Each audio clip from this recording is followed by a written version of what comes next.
Good afternoon. Welcome to the City Council of the City of Port St. Lucie. Today is Monday, June 8th, 2026. It is now 1 p.m. Madam Clerk, will you please call the roll? Councilwoman Morgan? Yes, ma'am. Councilman Pickett? Yes, ma'am. Councilman Bana? Yes, ma'am. Vice Mayor Caraballo? Here, ma'am. Please let the record reflect that Mayor Martin is not present. If I could please have everyone stand for the invocation and the Pledge of Allegiance.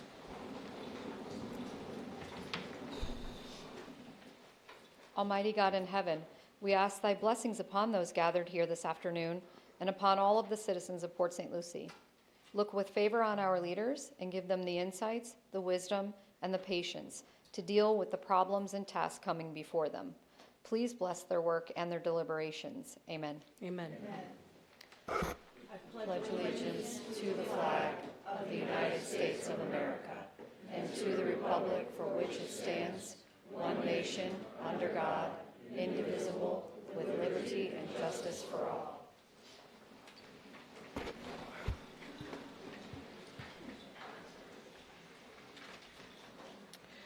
All right, we're on to proclamations and special presentations. We have a first proclamation, and this is for Juneteenth. Whereas Juneteenth celebrates annually on June 19th, commemorates the day in 1865 when Union soldiers arrived in Galveston, Texas, and informed the last enslaved African American that the Civil War has ended and they were free. More than 2 years after the Emancipation Proclamation was issued. And whereas Juneteenth represents an important milestone in American history, honoring the end of slavery and celebrating the rich cultural heritage, resilience, and contribution of African Americans, and whereas Juneteenth is a day to reflect the ongoing pursuit of freedom, equality, and justice for all, and it serves as an opportunity to educate, engage, and inspire our community towards a more inclusive and equitable future, and whereas the City of Port St. Lucie, a city for all people, proudly recognizes the diversity of its residents and affirms its commitment to fostering a welcoming community that honors the dignity and contributions of every individual. And whereas by commemorating Juneteenth, we reaffirm our dedication to the principles of liberty, equality, and opportunity, ideals that strengthen the fabric of our city and nation. Now, therefore, I, on behalf of Shannon M. Martin, Mayor of the City of Port St. Lucie, Florida, do hereby proclaim June 19th, 2026 to be observed as Juneteenth. And we encourage all residents to honor this historic day through reflection, education, and participation in the upcoming Juneteenth events and celebrations. And who would be receiving this proclamation?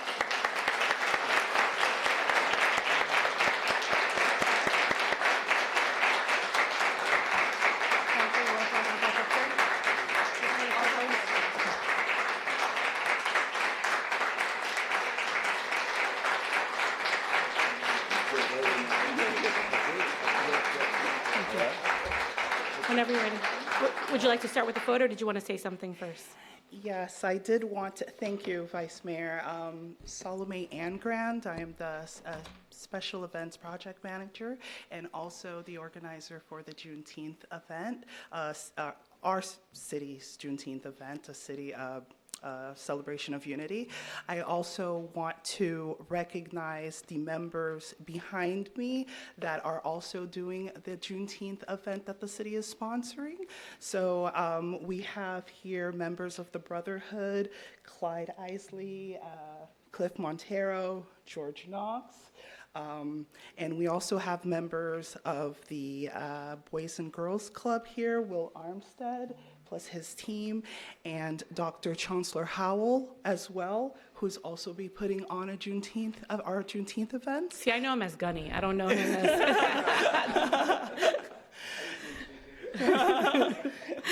And so just to recap the events that will be happening in the city, on June 13th, on Saturday, will be the 5K walk run that will be done by the Treasure Coast Black Chamber of Commerce, and that will be at Clover Park. The run will start at 7 a.m. Registration will open at 6.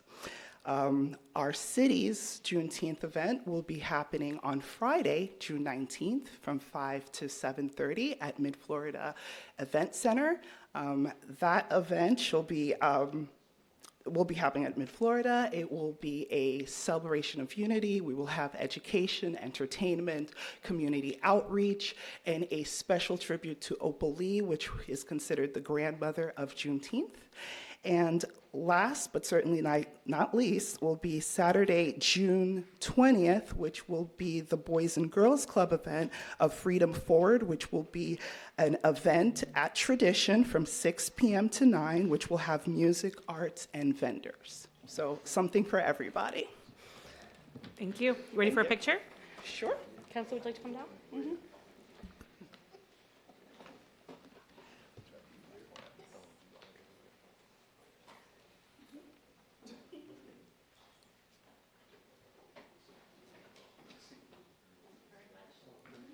Just have you guys come this way, just so we don't have the podium. It never looks good. All the way over. They can't see us. Keep moving. All right. Thank you so much. All right, right up here, we'll take a couple. There is going to be a flash. Here we go. 3, 2, 1. All right, one more. 3, 2, 1. Thank you.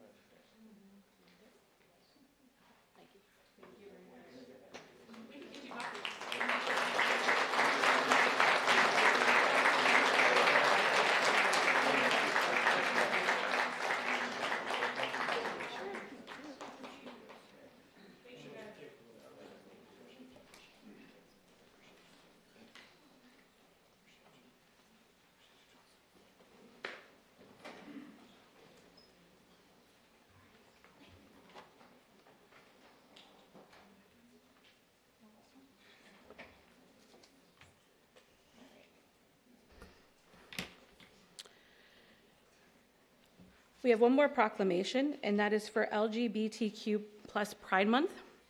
Whereas the City of Port St. Lucie accepts and welcomes people of diverse backgrounds and believes a diverse population leads to a vibrant community, and whereas our city supports the rights of every citizen to experience equality and freedom from discrimination, and whereas the month of June is commonly celebrated and recognized throughout the nation as LGBTQ plus Pride Month, and whereas we must encourage relevant and vital conversations about what it means to love each other, understand our differences, and support our LGBTQ plus friends and family members, and whereas we can strengthen resiliency in the LGBTQ plus community through family and community inclusion by providing our support, respect, understanding, friendship, and access to help, and whereas in the City of Port St. Lucie, we strive to sustain a culture of hope, love for all people, understanding, and respect by celebrating our common humanity.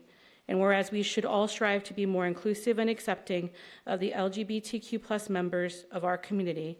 Now, therefore, I, on behalf of Shannon M. Martin, Mayor of the City of Port St. Lucie, Florida, do hereby proclaim the month of June 2026 to be observed as LGBTQ plus Pride Month. And today I have PJ Ashley in the sanctuary here to accept this. Please come forward.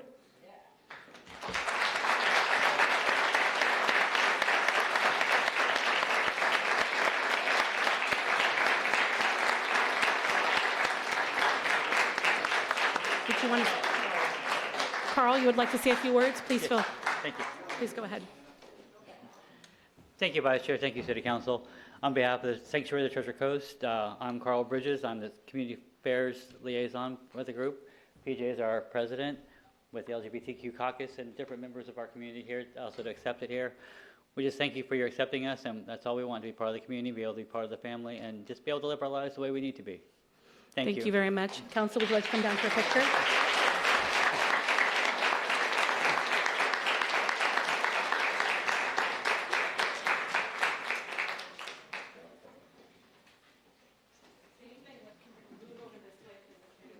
Just come this way a little bit, just so we're not behind them. It's just there's a lot, and the picture cuts off, and somebody always ends up behind there. And if it's me, I'm the shortest one.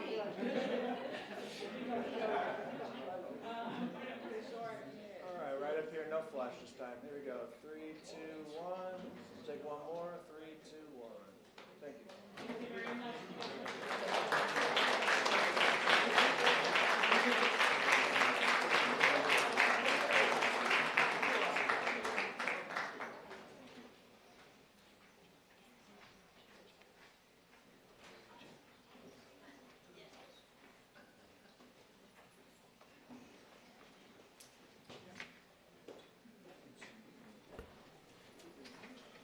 right, and we do have one presentation this afternoon. It's number 4C. We're going to hear an update from the Boys and Girls Club of St. Lucie County, an announcement of Enrique Rosario Liz as the winner of the Boys and Girls Club 2026 Florida Youth of the Year. And he's also valedictorian of Port St. Lucie High School. Go Jags. Whoop, whoop. So before you get started, I'm very proud of this young man. I've gotten to spend a lot of time over the years with him, and excited about hearing his speech. Can't be more than glad to be able to hear what you got for us today, Mr. Rosario. And with that, Mr. Armstead, the floor is yours. I don't know why you gave me a clicker here. You can figure it out. I know you can. All right, hold on. See, the goal is not to know how to do it. Come on. All right, that's not what we're going to do. So I was thinking, because I like to talk, as everyone knows. If you don't know, now you know.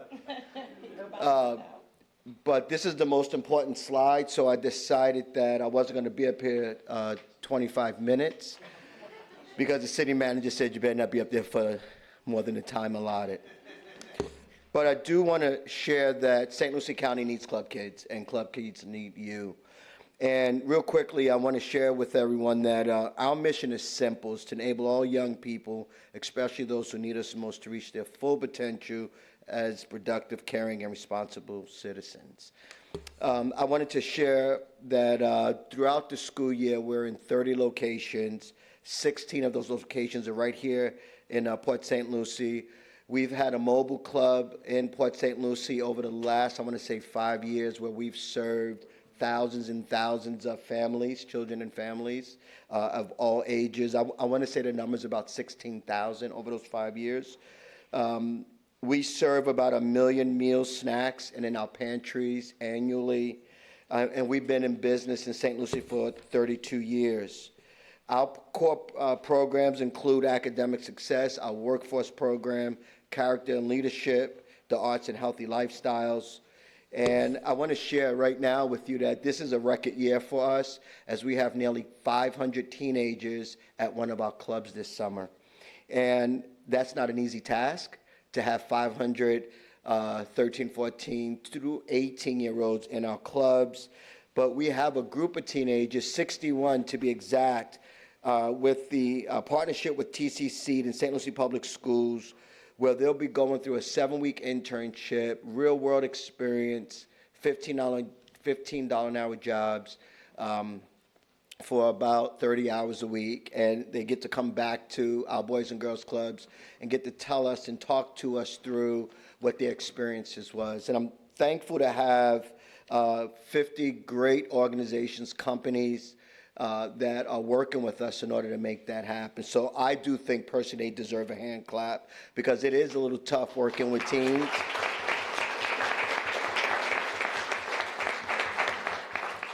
I also want to recognize Sean Mitchell, a past county commissioner, who hired a few years ago to really help us with our workforce programs.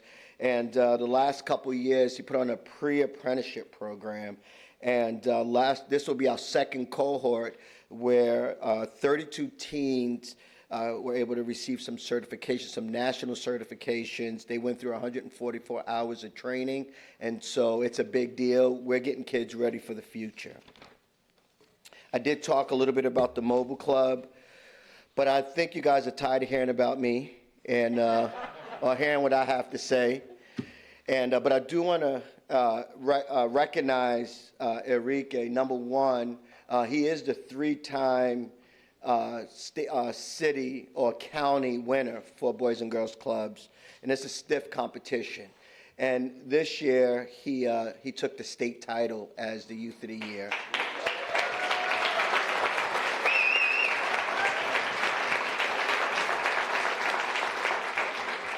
And because I know this is being recorded, I do want to say that he kicked, and I'll be nice about it, but Martin County's butt, and he kicked Indian River's butt, and he kicked Broward and Orlando and Tampa and all those other places out there. So I'm really proud of what his accomplishments have been over these years. And this week he's headed to Atlanta for the regional competition. And so let's see what happens. But without further ado, I want to invite Enrique to speak. Let's go.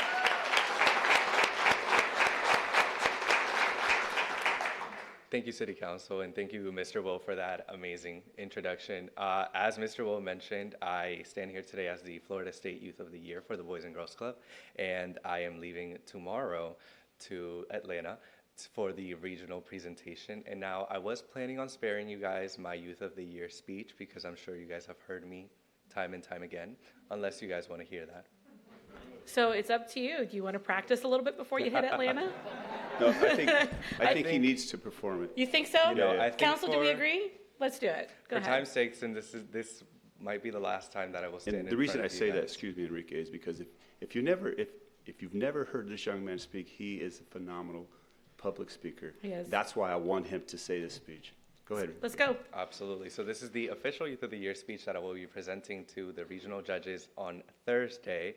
So I also ask you to keep me in your prayers throughout this week as I go up there to compete. Closer, yes, we can hear you. Nice and clear. Is that good? Yep. Alrighty. 10 minutes. The walk from my house to my club is 10 minutes. From the road, you can see those blue club doors like a sign that you're going right where you belong. Before I take each and every one of you through those doors, let's take a step back to almost 10 years ago when I first earned the title of immigrant. After moving to the U.S., I quickly felt like I was different. I was standing in a sea of kids who spoke perfect English, instantly connecting with their friends, while I had none. I felt alone, excluded, forgotten. No words, not English, not Spanish, could ever explain that feeling. As I grew up, that feeling grew with me, seeping into every aspect of my life. I wanted to be perfect.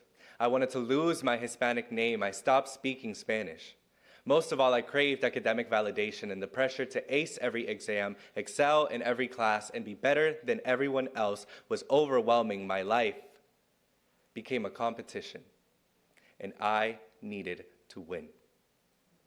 I was 12 years old when I first walked through those blue club doors. Months before that, I had been diagnosed with a mild anxiety disorder and intrusive thoughts. Finally, I had a name for that feeling of always needing to be more.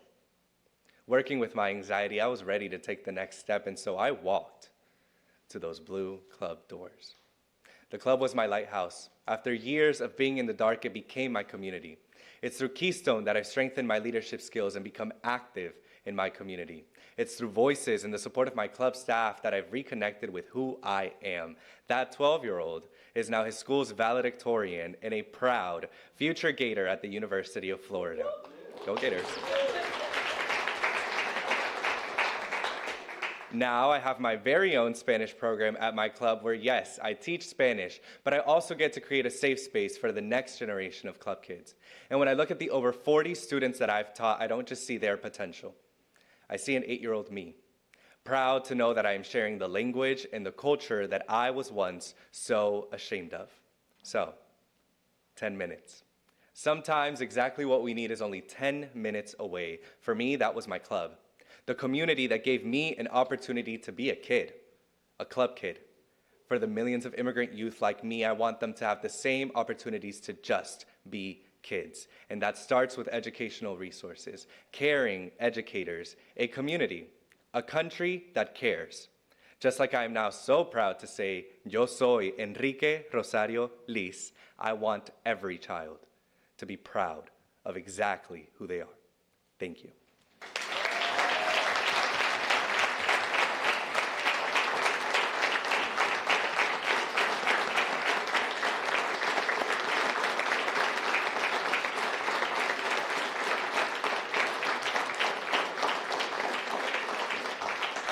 You never cease to not impress, and I've shared this with you.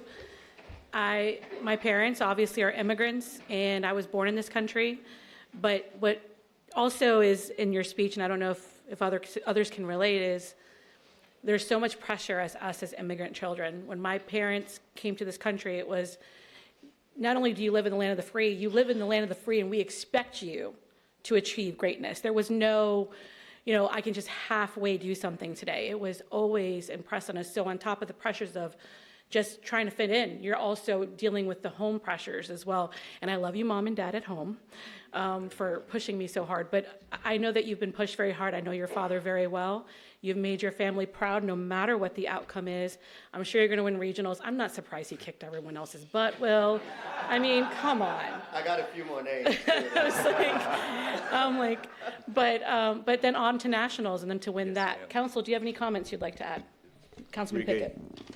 excellent job as always. And you chose the right college. I know. But I want to touch on something that Will brought up, and I wasn't aware of it until the other day when I spoke with Sean Mitchell. They're doing amazing things for the youth in our city. They're helping them get job experience. When y'all think about when you got out of high school or while you was in high school trying to get a job, what was your toughest obstacle to overcome? Experience. People didn't want to hire you because you didn't have experience. But that's what the Boys and Girls Club is doing for these kids, giving them that much needed experience where they can put it on their job application and put it on a resume and help them open other doors to them. So fantastic job, Sean. Fantastic job, Will. Thank you very much. Councilman Morgan. Well, I was looking up a quote, I so can go I'm to just Bono. going to wing it. I know there's a quote out there is like, reach for the moon, even if you fail, you're still among the stars. Yes. I hope I got that right. I love stars, so you are a star. And I will have to say, you speak better English than a lot of people I know. So you keep doing what you're doing. Congrats. Best of luck to you. Don't need it. You got this. Congrats. Councilman Bono. So first, Councilman Morgan, that's Michelangelo. So if you, so you can look that up later. But no, Enrique, you do. I mean, you impress everywhere I go. You are. I do a lot of stuff with youth in the community. I'm a young Floridian judge. There's Enrique in the room. I'm interviewing him, and surprise, surprise, he's kicking everyone's butt there too. So. You're doing a great job. You're an inspiration to your peers. You're persistent, and you took home the big title. And you didn't quit. You didn't quit during your story that you tell us about in your speech. You didn't quit to get the state title, and I know you're not going to quit on all those other goals you have. And so I'm excited to see what you do. Thanks. Thank you. Thank you.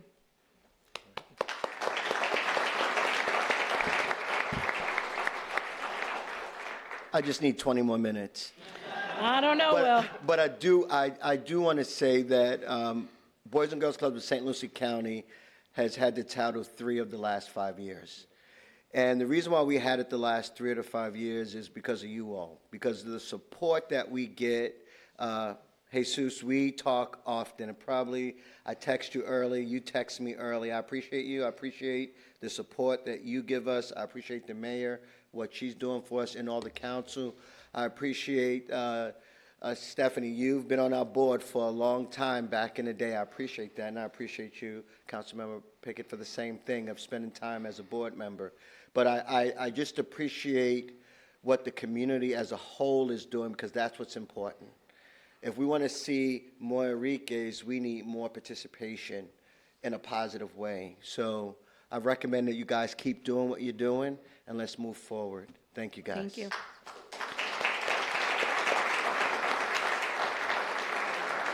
So, Councilwoman Morgan, you were doing your farewell tour. How many years did you spend on the Boys and Girls Club board? I know you spent a long time. 10. It was, I remember that 10-minute walk. It was over 10 years. I'm not exactly sure of the amount, but. Well, thank you for your service. You've created a lot of Enriques out there. So on to 4D. The City of Port St. Lucie's Public Works Department earns a 7th reaccreditation by the American Public Works Association. And I see Mr. Schwartz approaching us now. Good afternoon, City Council, City Manager's Office, all the residents in the town. Man, it's going to be a hard act to follow. We should have been up one or two in the schedules here. I expect a speech as eloquent as Mr. Enrique over there. Going to have to put that together real quick here. But one thing I do want to point out is as you're aware, we were going through the reaccreditation process with American Public Works Association, and to give you a little snippet on that, out of the practices that APWA oversees, your city participates in 317 of them just for your Public Works Department. Now, the Utility Systems Department, they also are part of APWA and accredited, and they make up even more. So out of these 317 practices, the APWA rigorously reviewed 101 of those practices, and out of that, we came out for the first time that I can recall being a Public Works member, 100% full compliance for APWA accreditation. So this marks 25 consecutive years that your department has been accredited. We were the first in the state with this accreditation and 8th in the entire country, which now they have opened that up, and it's not just America Public Works Association. It is an international, so you can also say we were 8th in the entire world. So out of those 317 practices, just to kind of give you some numbers here, we have over 200 miles of canals that we maintain, over 1,200 miles of swales, over 6,700 culverts, 195 stormwater control structures, and I know you all have heard this one a lot, 924 centerline miles of pavement roadway. And for those that may not know, centerline is just the middle of the right-of-way. When you look at the total number of lanes, we have 1,988 total miles of lanes. That gets you from Key West up to Maine. And we could go on and on with the amount of different infrastructure, 30,000 plus staffing, or 30,000 plus signs. But one thing that I really want to say is this wouldn't be accomplished without the help of your public works staff, but also the rest of the departments. One comment that the APWA national team made when we were going through this accreditation is when they were asking for additional information, how organized we were. And that would be getting information from HR, getting information from risk management. They said they've never seen a team respond as quickly as we had to. And also a big special thanks to Miss Valerie Delgado in the back. She was our APWA accreditation manager, keeping us moving, keeping us motivated. And so without further ado, we do have the plaque here. This is the original 2001 accreditation, and we update it every time we get a accreditation every 4 years. And then because of this, the national president did want to record a video, and I'd like to play that if I can. Sure. And then did you want the council to come down for a picture after? Yes, please. Okay.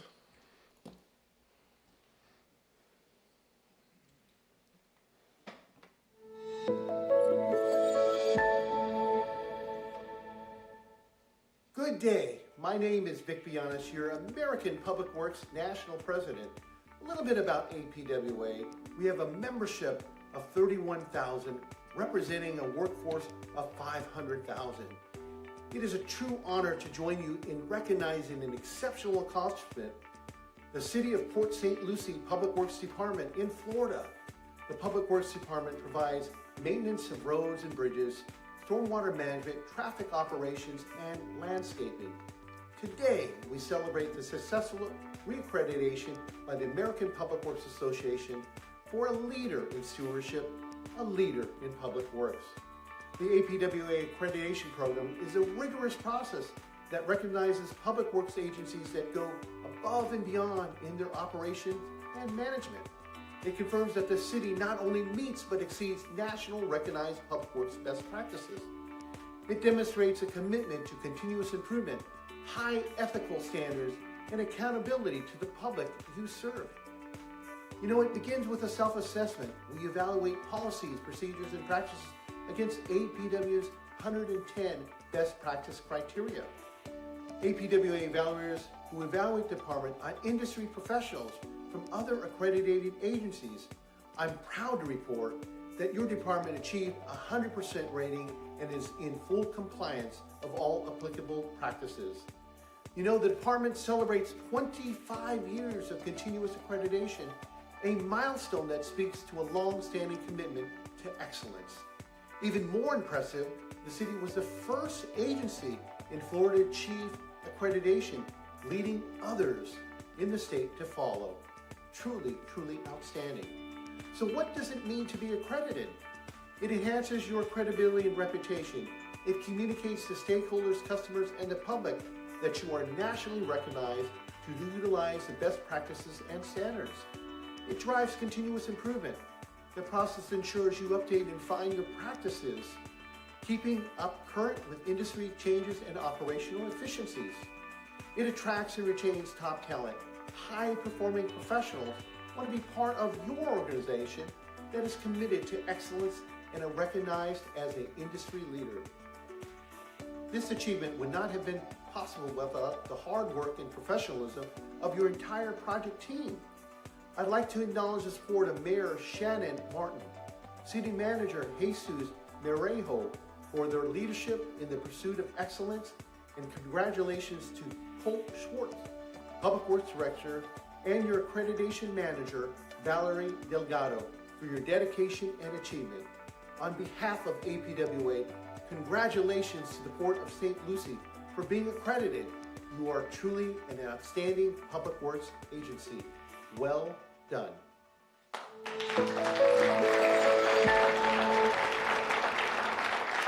Appreciate that. Thank you all. You guys are an amazing team. I mean, we do have, none of us are surprised about the accreditation. As far as centerline miles, I love how you talk about how many miles we have, but the question too is, in comparison to other cities, out of the 411, how unique is that we pretty much control all our roads? We are essentially one of the only ones that control all the roads. They are not used to seeing so much infrastructure that one department has to maintain. And along those lines, this speaks to how well your staff does and how efficient and lean and mean we are. We have 150 employees for all this infrastructure. Same number of employees that we had in 2008.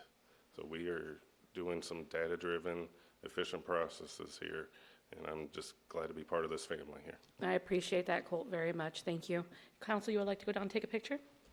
Mr. City Manager, you should come down too.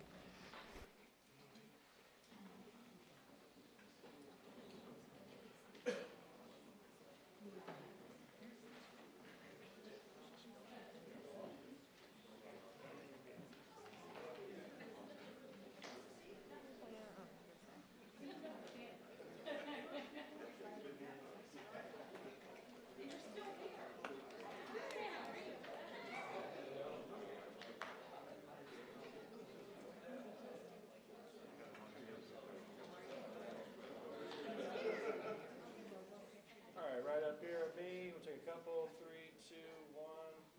And we'll do one more. 3, 2, 1. Thank you.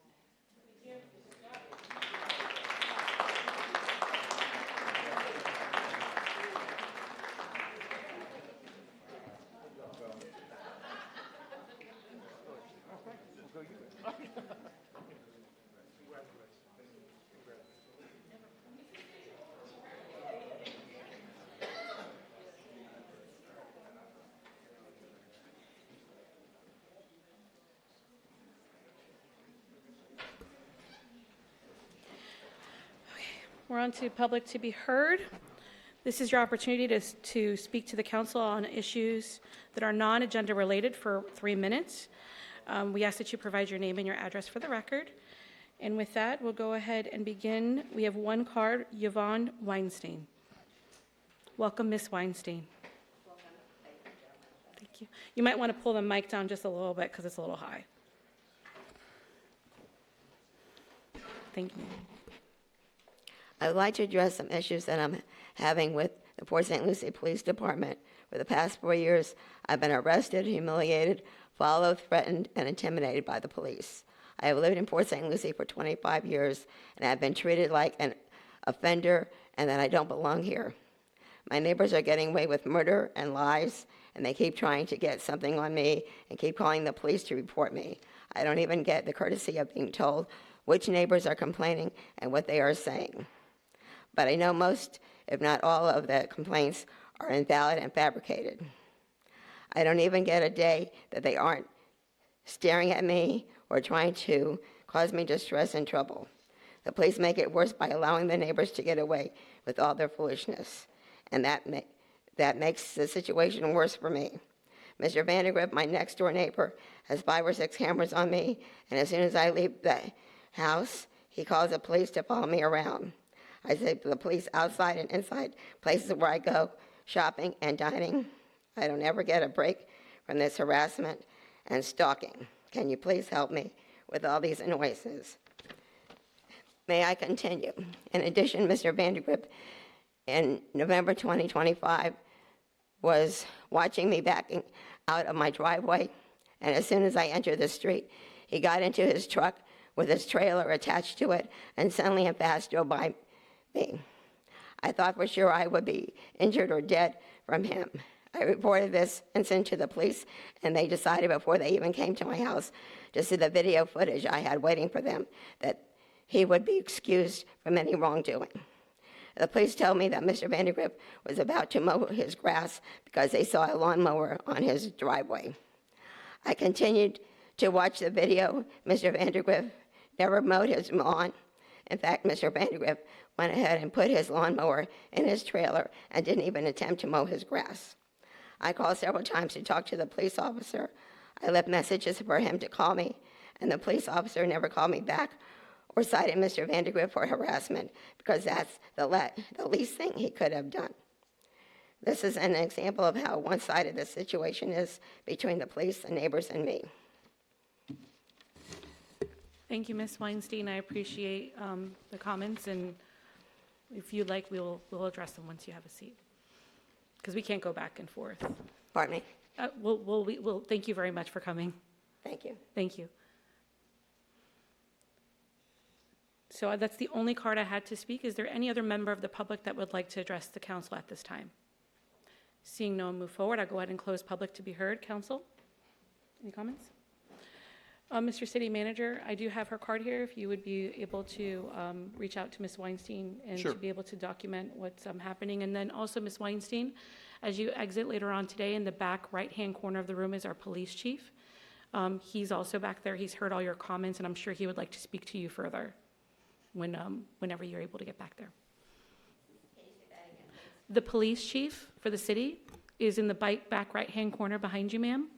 And he heard all of your comments, and I'm sure he'd like to speak with you as well once you're ready to go back there and speak with him. And if you need anything, please reach out to us. Thank you. Thank you very much. All right, with that, we're going to move on to additions and deletions to the agenda and approval of the agenda. If there's not any additions and deletions to the agenda, is there a motion? Motion to approve. Second. Motion and second. Any further discussion? All in favor? Aye. Any opposed? Motion carries unanimously. Approval of consent agenda. Council, I'll ask with any motion to please include item 7B for separate discussion. Are there any other items? If not, is there a motion? Motion to approve the consent agenda with item number 7B as in boy for separate discussion. Second. Motion and second. Is there any other further discussion? All in favor? Aye. Aye. Any opposed? Motion carries unanimously. Item 7B, approve sponsorship request from, I hope I'm saying this right, the Fielding Institute for Lifelong Learning at Indian River State College. The applicant would like to approach the council to talk about their item. Would you like to come forward? Good afternoon. Good afternoon, Vice Mayor, Council.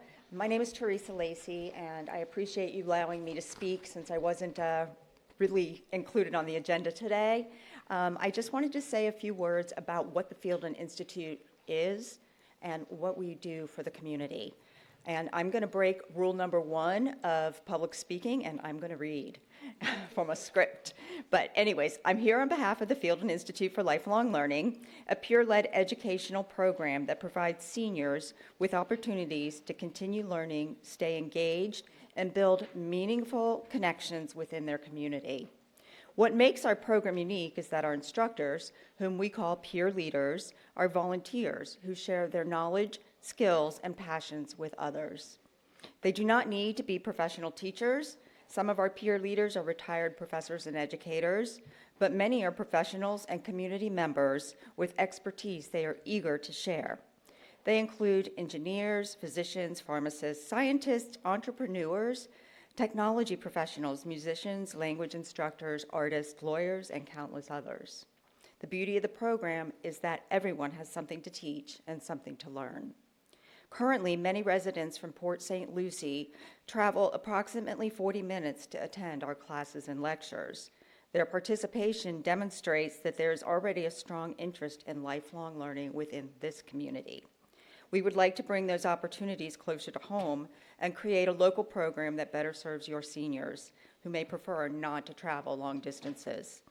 To make that happen, we need local peer leaders who are willing to volunteer their time and talents. We are not looking for credentials. We are looking for people with knowledge, experience, hobbies, skills, and enthusiasm to share with others. My request is simple. We are asking the council to help us spread the word through the city's social media channels and communication outlets. By sharing information about our search for volunteer peer leaders, you can help us identify the talented individuals already living in this community who can help build a thriving lifelong learning program here. This initiative requires very little investment, but offers tremendous benefits: intellectual stimulation, social engagement, volunteer opportunities, and a stronger sense of community for residents of all backgrounds. We believe Port St. Lucie has the talent, experience, and community spirit needed to make a local Field and Institute program successful. With your help in reaching potential volunteers, we can bring lifelong learning opportunities directly to the residents who want and need them. Thank you for your time, your consideration, and your commitment to serving this community. Thank you, ma'am. That sounds fantastic. I mean, I'm a lifelong learner myself, and I think that's amazing that you guys are doing that. I think IRSC has the most amazing programs. I wasn't aware of this one, and so I think this is a phenomenal opportunity to let the community know what you guys are doing, so thank you. No, thank you. With that, council, I do need a motion if we would like to approve 7B. Motion to approve item 7B. Second. Motion and second. Is there any further discussion? Seeing none. All those in favor? Aye. Aye. Any opposed? Your motion carries unanimously. Thank you. On to second reading of ordinance 26-46. Madam Clerk, would you please read the ordinance? An ordinance of the City of Port St. Lucie, Florida, authorizing the conveyance of real property lying in the southwest quarter of Section 16, Township 36 South, Range 40 East, to the St. Lucie County for sidewalk construction and right-of-way purposes, providing for conflict, providing for severability, and providing an effective date. Council, is there a motion? Motion to approve ordinance 26-46. Second. Motion and second. Any further discussion? All those in favor? Aye. Any opposed?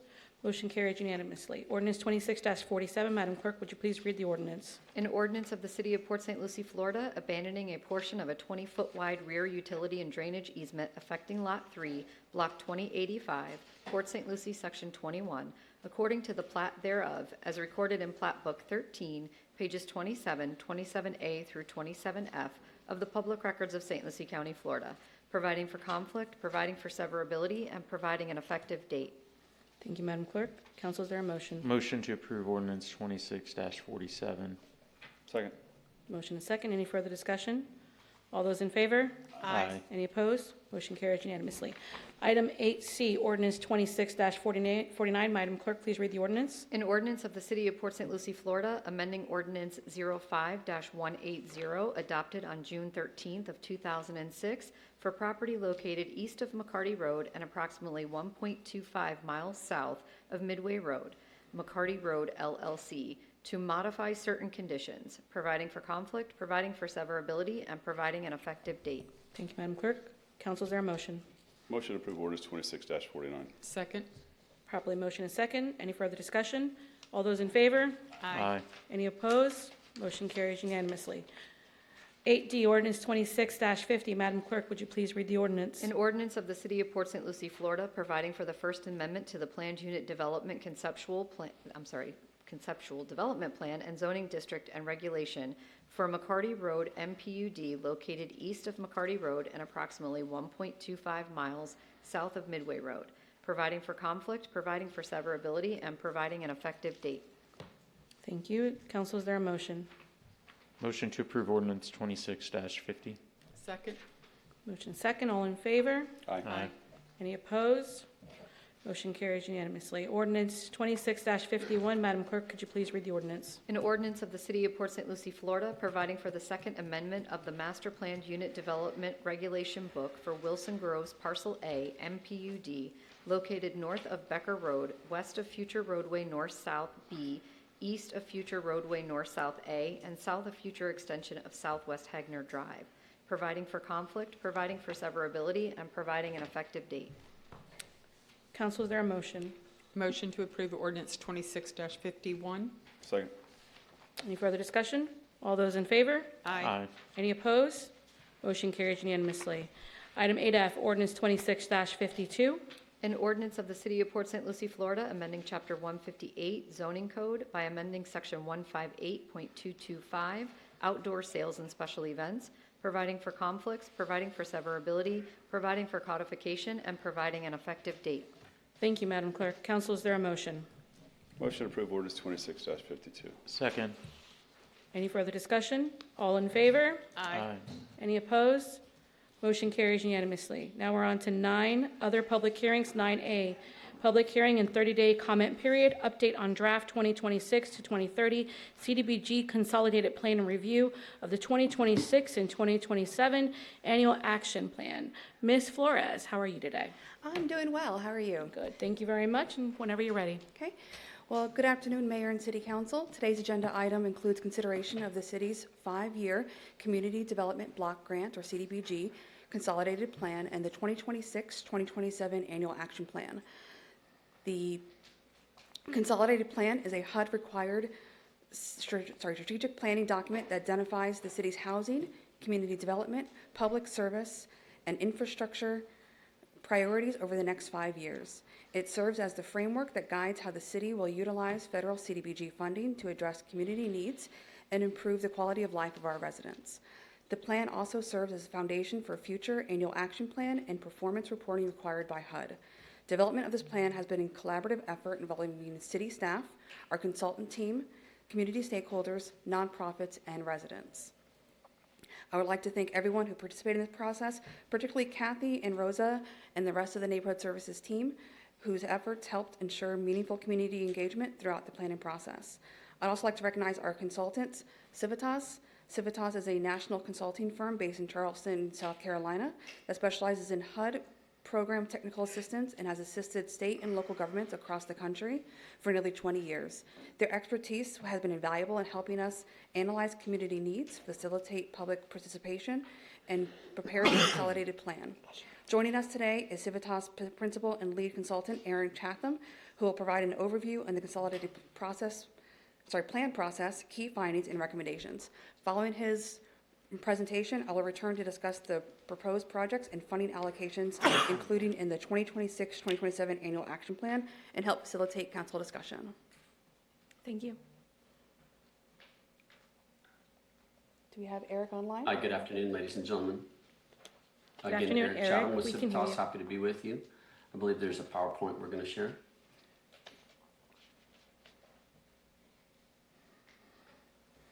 Okay, next slide. So as was mentioned in the introduction, the consolidated plan is a required HUD document that grantees of the CDBG program are required to conduct no less than every 5 years. As mentioned, our team assisted preparing the needs assessment and market analysis, and then worked with staff to review the input, the data collected, to identify our 5-year strategic plan, and staff will present the annual action plan budget. So today I'm going to go over some of the highlights of the citizen participation feedback and the priority needs that we are recommending for the next 5-year period. As a reminder, the CDBG funds are an annual allocation as part of the federal budget. So this is not something that the city applies for. It's not necessarily a competitive grant. So unfortunately, there's nothing that we can do to receive more funding. And our allocation for the upcoming program year is just over $1 million. Next slide. Some of the eligible uses of CDBG funds, this is not necessarily to suggest that the city conducts all of these every year, but some of the eligible uses include public improvements to both facilities and infrastructure, so community centers, parks, sidewalks, water, sewer infrastructure, etc. throughout the city. Rehabilitation of both rental and home ownership housing.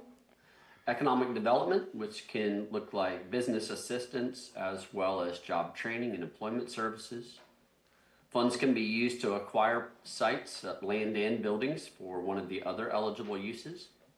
And the city can also use up to 15% of our annual allocation for a variety of public services, and this is often funded through other departments and nonprofit partners to provide a variety of social services for our constituents. And finally, the city can use up to 20% of the annual allocation for administrative expenses incurred by the city. Next slide. On the screen now, you can see a summary of the citizen participation and consultation efforts. Our 30-day public comment period will begin tomorrow and run through July 8th. Written comments can be submitted via email, and the email address is there on the screen. We're obviously hosting a public hearing today as part of City Council meeting. We also hosted an initial public hearing for the community that was publicly advertised. That was held back on April 7th. And we've conducted 2 online surveys, one geared towards stakeholders or our nonprofit partners, as well as one geared for residents. And I'll share momentarily the results of those 2 surveys. Next slide.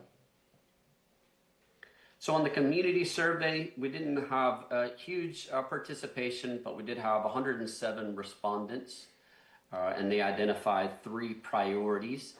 Number 1 priority, again, using the context of eligible uses of CDBG funds, public improvements like sidewalks, streets, and lighting were top choices. Affordable housing, renovations, including energy efficiency improvements, owner-occupied housing, as well as down payment assistance were the top choices there. Followed by economic development, with the top response being job creation or retention, small business assistance, and then ultimately public transportation as it relates to gaining work access.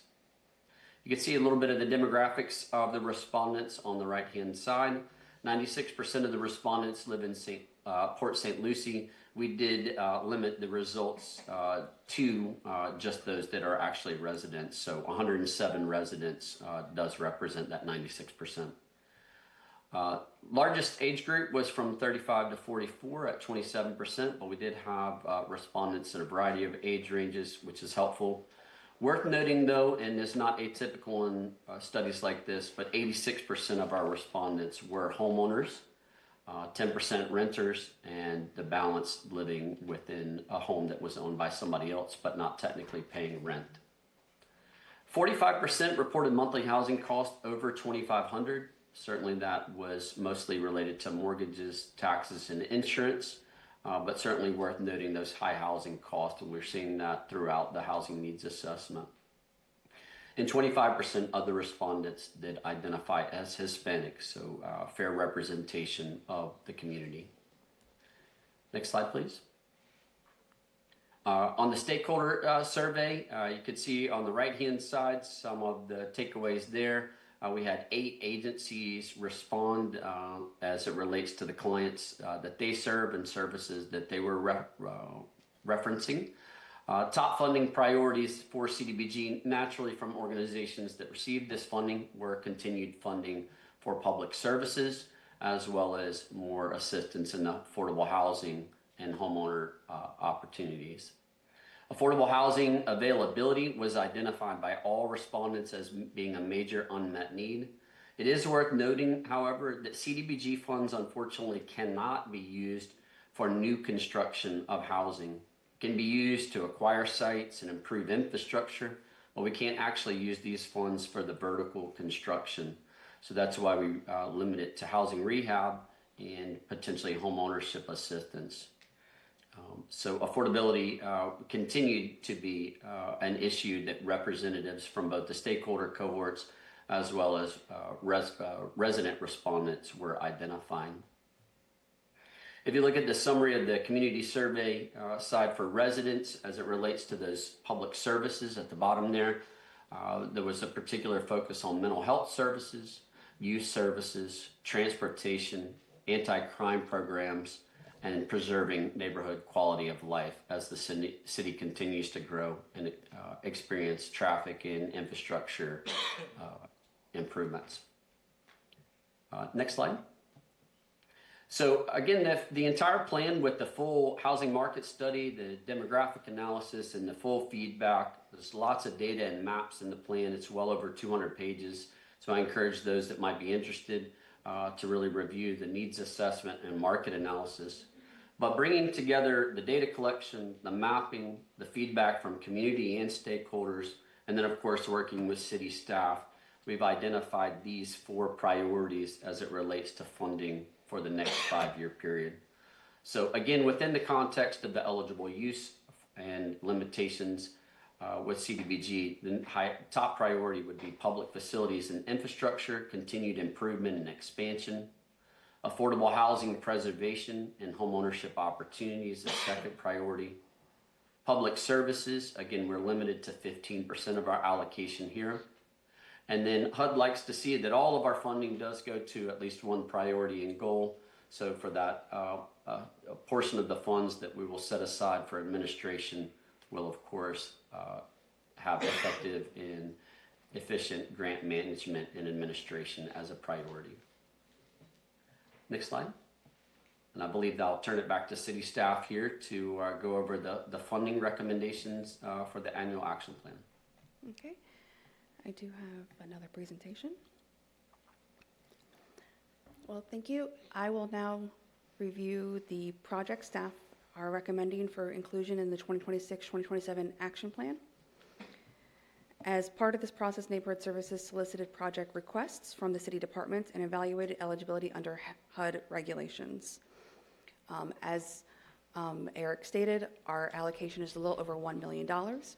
That makes $921,000 dedicated to projects. We'll reduce the 20% for admin. Any surplus may be reassigned to any other projects or alternative projects. As Eric stated, our CDBG proposals are put into these different categories: public facilities and infrastructure, housing programs, public services, and program administration. And you can see a breakdown based upon the activity groups and then some of the individual items, with the contingency also on there at the proposed of $7,220. And then we do have a few alternative recommended projects based upon funding availability. The first recommended infrastructure project is Phase 6 of the Whispering Pines Culvert Replacement Program. This project will replace up to 9 failed or deteriorating culverts around the Whispering Pines neighborhood. Council has supported previous phases of this effort, and those improvements have helped reduce localized flooding and improved drainage throughout the area. The proposed funding allocation for this project is $340,000, and that investment continues a long-term strategy of improving neighborhood infrastructure and protecting residents from flooding impacts. The next infrastructure recommendation is the installation of parking lot lighting and security cameras at Rotary Park. This project addresses safety and security concerns identified at the park by improving visibility, deterring criminal activity, and enhancing monitoring capabilities. This project includes energy-efficient LED lighting throughout the park and strategically placed security cameras. The requested CDBG funding amount is $249,000, with an additional $26,000 contributed from the general fund. This investment supports safer access to one of the community recreational assets. The next recommendation is for continued funding for our code compliance officers. Specifically, this funding would support 2 code compliant officers and the associated program costs. Since the start of the fiscal year, since October 1st, more than 1,500 residential and community code cases have been opened within the CDBG designated neighborhoods. So this is having a great impact on our code compliance activities. The requested funding amount is $175,000, and that funding allows the city to continue providing these services while reducing the reliance on the general fund. The first recommended public service activity is the Boys and Girls Club Mobile Club, and as we heard from Mr. Armstead today, they're doing great things with Boys and Girls Club. This program brings the educational, STEM, tutoring, and enrichment opportunities directly into neighborhoods where a traditional Boys and Girls Club facility is not available. The mobile club operates in neighborhood parks and community spaces through structured, staff-led programming. The proposed funding amount is $75,000. This program expands access to additional educational and youth development services for residents who may otherwise face transportation or accessibility availabilities. And we all see how great Enrique is. We would love to have more Enriques out there. The next public service recommendation is a continuation of the Love Your Block initiative.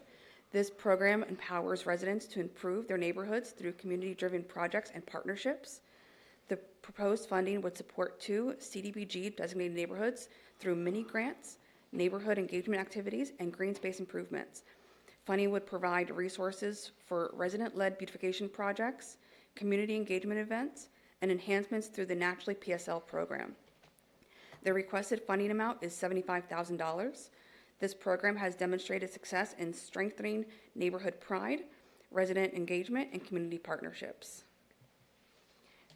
Staff is also recommending these 2 alternate projects in the event that available funding becomes available through cost savings, project cancellation, or additional HUD allocation.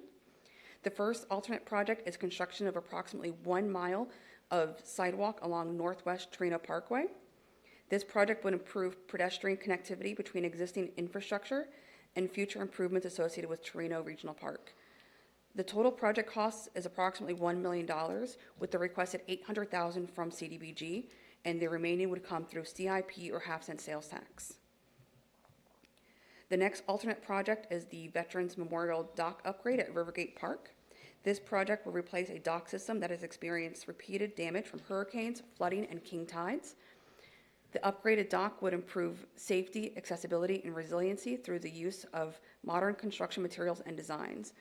The requested funding amount is $249,000, with an additional $76,000 contributing from the general fund. So at this time, staff is seeking council direction regarding the recommended projects and the alternate projects for inclusion in the 2026-2027 CDBG Annual Action Plan. The recommended projects total the available project funding allocation, where the alternate projects could be considered for future funding availability. I'm happy to answer any questions or help facilitate discussion regarding the proposed projects. Thank you, Ms. Flores.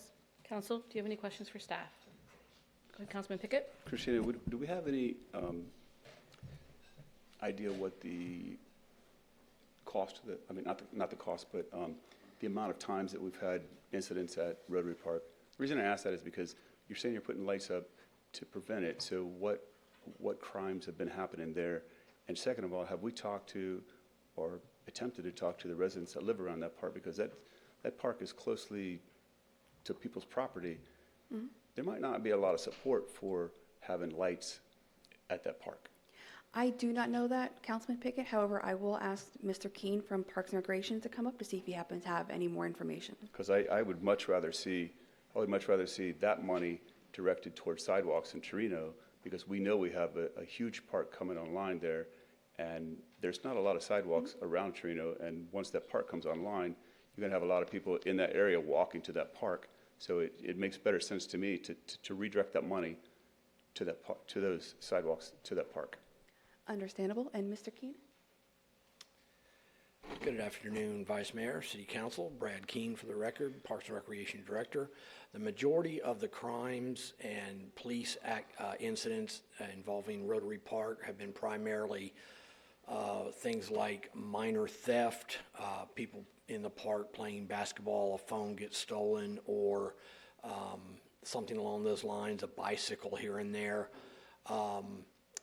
But probably one of the biggest issues that we have out there is the homeless population that occupy the shelter and hang around the picnic pavilion and picnic tables.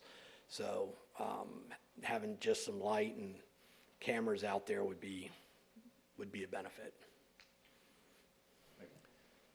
Councilman Morgan. Question to piggyback.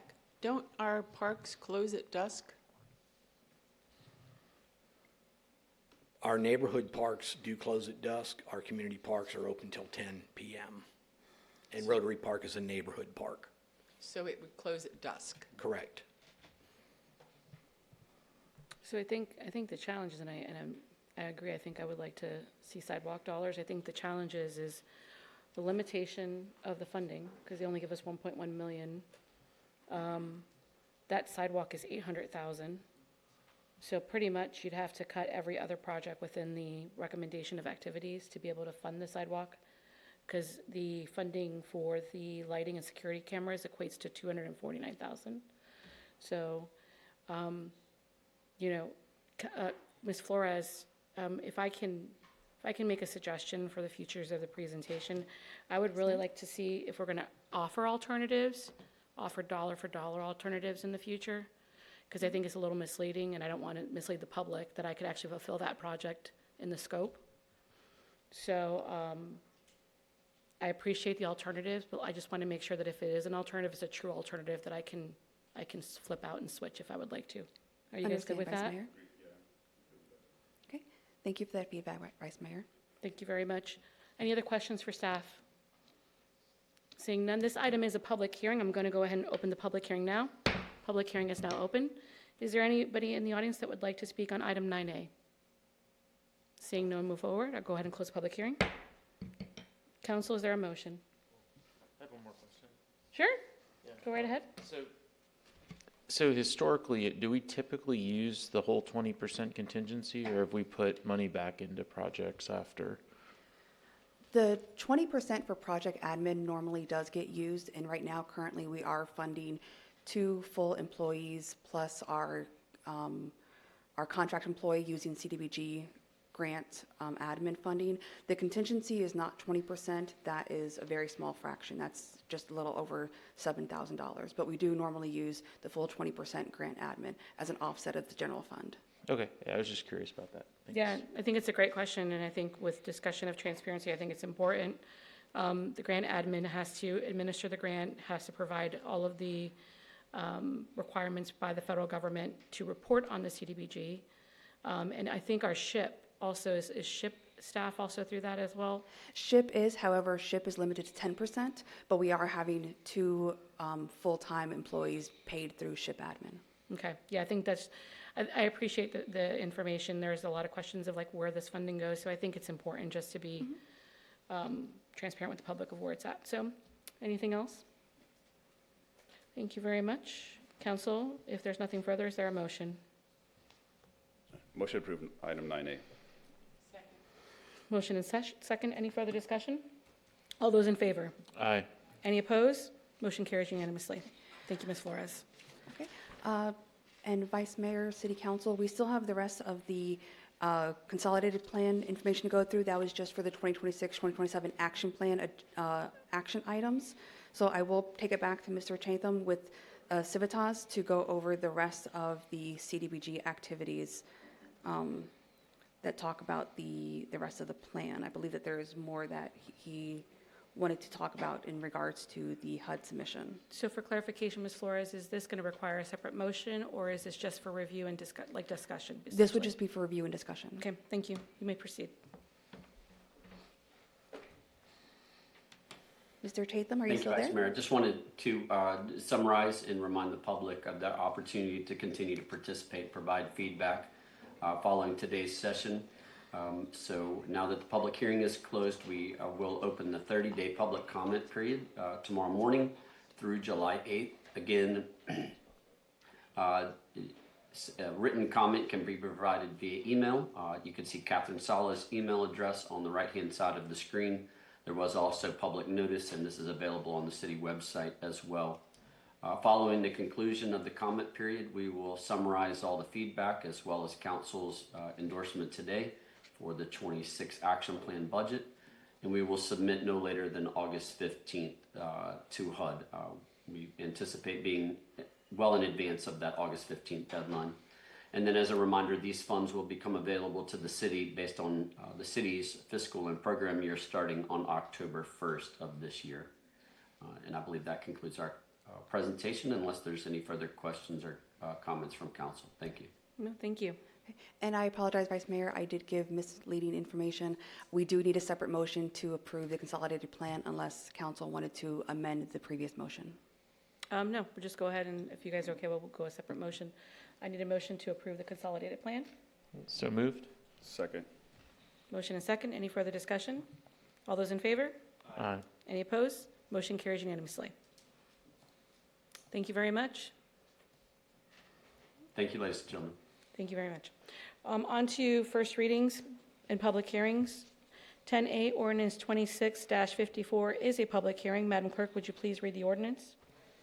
An ordinance of the City of Port St. Lucie, Florida, abandoning a portion of a 20-foot wide rear utility and drainage easement affecting Lot 6, Block 152, Port St. Lucie, Section 4, according to the plat thereof, as recorded in Plat Book 12, page 14 of the Public Records of St. Lucie County, Florida, providing for conflict, providing for severability, and providing an effective date.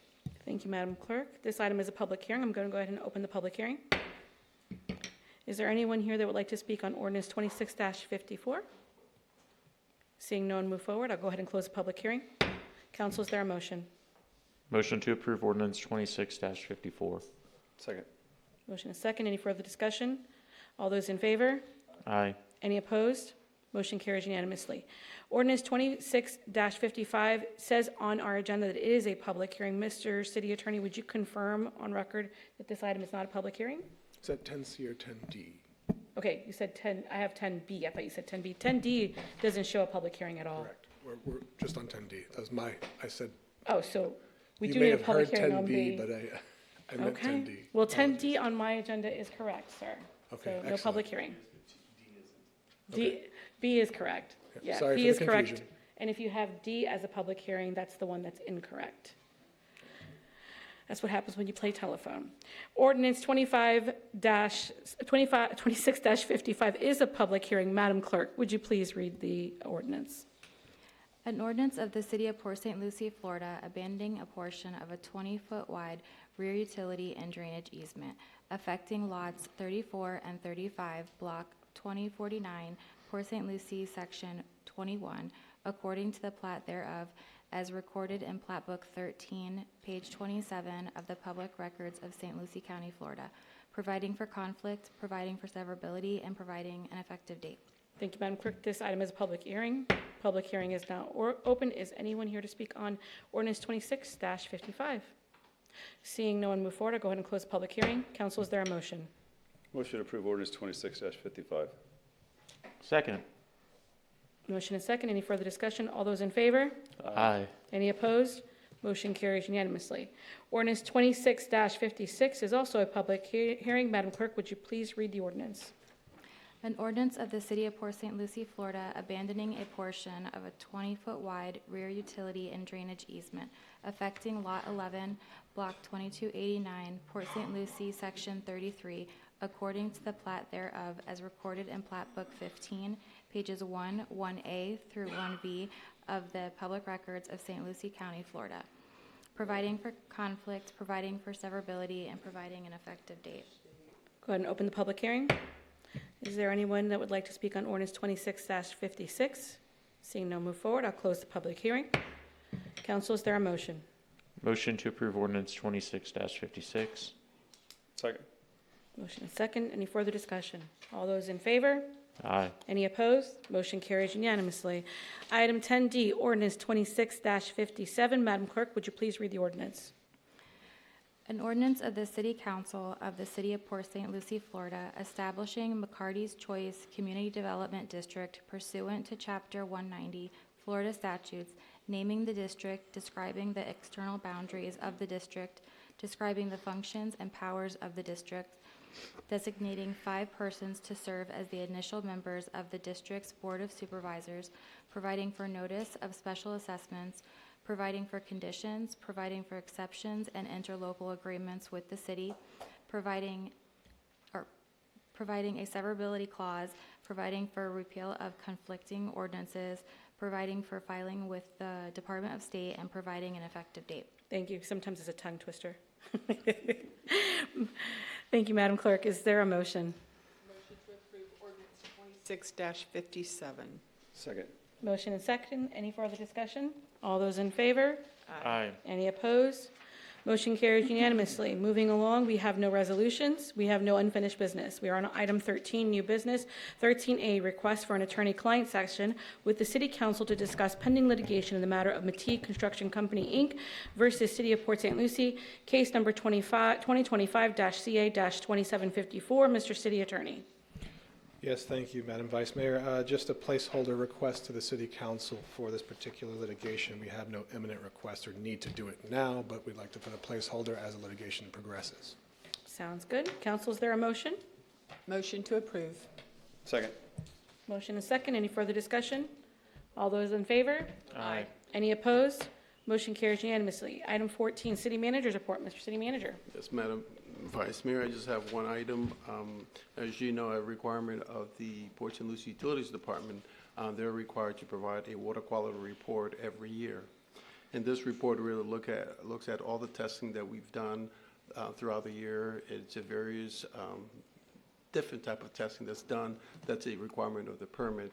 And this testing really, what it does really, it's called actually the confident report because it explains where the water comes from, how it's used, and also really is the way the operators actually test the water, which is something that you want the confidence of our residents to make sure that we know what we're doing out there. And really, I want to take this opportunity for the report, also all the information that's on there. So if you have a little bit of time, by all means, take a look at it, review. But really, it really shows a very positive report that what the utility has done, it has done as well its standards. So I appreciate it. Thank you very much. Thank you. Councilman Morgan. So I'm going to do things a little different today. What else is new? Keep Port St. Lucie Beautiful's annual appreciation night at Clover Park was a huge success as we recognized our Adopt a Street volunteers. Fans donated non-perishable food items in exchange for complimentary tickets to the game. In total, the Treasure Coast Food Bank collected a record 1,018 pounds of donations, which will create 1,221 meals. The program has been active in our city for 34 years and currently has 104 active groups. On June 3rd, I attended the Transportation Planning Organization meeting. I'm going to skip one and come back. On the 5th, I attended the board cutting, aka ribbon cutting, of Lowe's and Tradition. Was very interested, a great crowd, very nice store, congratulations. I then headed on down to Lantana to the Florida League of Cities board meeting. Lots of discussion. Stay tuned, you'll hear more. So I just wanted to mention June 19th, which is Juneteenth. Of course, many of you knew Jane Rowley. And I always called it Janeteenth because that's her birthday. And this is the first year that we will be celebrating her in heaven. And I just had to say that. She was a very dear friend of mine. And she was a past council member also. She was. And the Queen of St. Lucie. Need I say more? On June 4th, I attended Stars and Stripes Park grand opening. Absolutely gorgeous. What a tribute to our first responders. I was trying to read as many quotes as I could. And then me, like many others, had to go on Bookface and make some comments about the park. So here goes. I just wish there was less negativity on social media, which that'll never happen, but I can always say that it would be nice. It is a beautiful park, whatever you want to call it, open space, conservation area, with a real purpose. And thanks to Madame A. Homes and their partnership with the city, I wish I could have stayed longer to where it turned dark so I could have seen all the lights that it does propose. So, a park is a designated area of land ranging from urban green spaces to vast natural reserves set aside for human recreation, enjoyment, or wildlife conservation. It typically features natural elements like grass, trees, and bodies of water along the recreational facilities, such as playgrounds, sports field, or walking trails. So every park does not have to have a playground. So please, before you make the comments, take a look at the beautiful city that we have. There are so many other parks that do have all-inclusive playgrounds. This park was just to me, a very, very special park. So if you have any questions, do your facts first before making a post and being so negative. Stay positive. Thank you. Thank you, Matt. Thank you very much, Councilman Morgan. Councilman Pickett. Thank you, Vice Mayor. May 31st, I had the pleasure of attending a birthday party for two World War II vets who turned 102, 104, Anthony? Yeah, 100 and 102. 100, 102. And just to be around these guys was delightful for me. They're very inspirational. June 3rd, sorry you missed out on this, Vice Mayor, but Treasure Coast Council Local Governments Barbecue, nice prime rib. It was delicious. The 5th, went to Lowe's board cutting. The 6th, Hurricane Expo. And I also attended the Stars and Stripes opening, and that is, in my opinion, the most beautiful park we have in the city. And it's very special to me being military, and I read a lot, like you, Councilwoman Morgan, read a lot of the quotes that's on the stars. And I had never been by there at nighttime, and then that evening I made a special trip back through there so I could see the stars at night, and just fantastic. Very, very, very serene park. So thank you. Thank you. Wait, I have an One more, announcement. go ahead. I have my announcement. I'm sorry. City manager get mad at me. As we celebrate America's 250th birthday this year, there's lots of star-spangled fun planned for our annual Freedom Fest event on Saturday, July 4th. There's the first ever Freedom Fest 5K that morning, and at night, join us for kids activities, food trucks, and musical headliner Max Weinberg. New this year, the Luna Lights Drone Show. Yay! Which will be followed by the always spectacular fireworks show. Freedom Fest at Mid-Florida Event Center, July 4th, 5 to 9. Thank you. Thank you. Councilman Bonner. All right, thank you. So I too, as Councilman Pickett mentioned, attended the birthday party for Levant and Richard, 100, 102 years old. Beautiful ceremony, and it was an honor to give them a certificate with Councilman Pickett on behalf of the city. Attended the Stars and Stripes Park grand opening, beautiful park, share a lot of the sentiments of my colleagues. And then this past Saturday, went to start the car. The car didn't start, but we got it jumped and headed over to the Rosser Library for Revive Awareness Day. They planted some trees there in honor of all the lives that have been lost to opioid and other kinds of overdoses.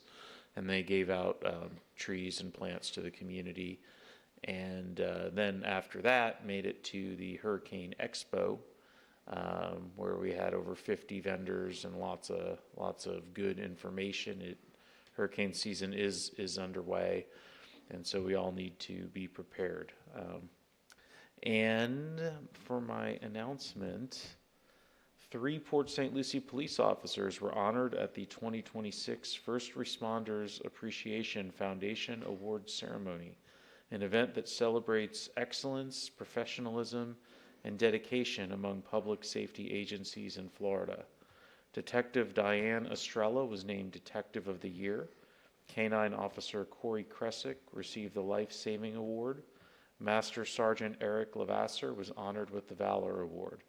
These recognitions reflect the hard work, commitment, and courage demonstrated daily by our police department. Congratulations and thank you for keeping our community safe. You did attend the Hurricane Expo, right? Yes. Did you want to read Mayor Martin's while you're going?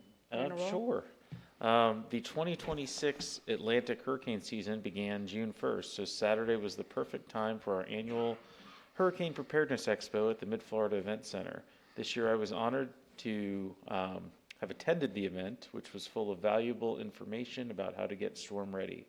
Remember, make a plan, build a kit, stay informed, and know your zone. Visit cityofpsl.com/hurricane for more information. Thank you very much.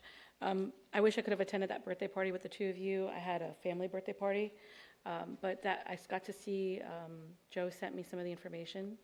about some of our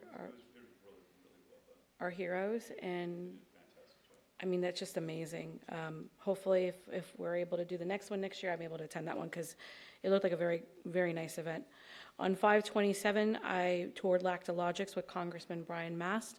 I want to thank him and his team for coming out and looking at this amazing company that's about to open and start manufacturing in Port St. Lucie. On 6/1, when Councilman Pickett was enjoying his prime rib, I was in Tallahassee, talking about a topic that nobody is talking about right now. And on 6, it was a very, I want to thank our legislators for giving us the time and to discuss the challenges. And we're going to continue those conversations, hopefully moving forward. On 6/4, I did attend Stars and Stripes grand opening. Councilman Morgan, you couldn't have said it better. I really do believe that when I started being on the council, we had a lot of the same type of parks in the city, a lot of ball fields, a lot of soccer fields, and I'm very proud of those. But I know that alongside you all, my colleagues, we've all talked about diversity and having different parks for different people to be able to, some people want an open space area with little trees and they want to be able to walk, they want to throw the ball, it reminded me of a larger space than the tradition downtown town hall space. Yeah, the long space where I see tons of kids and no space because they've run out of space. But then we're bringing on, the Port District Park. When you look at that park is completely different than the other parks. And so there's room for all of it. Well, I wish there was room for all of it. We're working on getting room for all of it. And then we have our BMX park coming up, which I'm really excited about too. So good stuff.